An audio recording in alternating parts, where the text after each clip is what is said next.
Енді құрметті әріптестер, өздеріңіз жақсы білесіздер, осыдан бірнеше жыл бұрын өте маңызды норма қабылданды. Ол дегеніміз мемлекеттік грантпен егер біздің түлектеріміз оқуға түсетін болса, онда сол мамандық бойынша оқуды бітіргеннен кейін міндетті түрде 3 жылдан кем емес өтеу керек. Сол мамандық бойынша жұмыс істеп.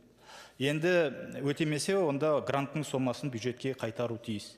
Бірақ бізге мүгедектігі бар баланы тәрбиелеп отырған, немесе бірінші топтағы мүгедекке күтім жасап жүрген азаматтар өте жиі осы күрделі жағдайларына байланысты өтеу міндетінен босату туралы шағымдануда. Біраз шағымдары, өтініштері бізге келіп түсуде.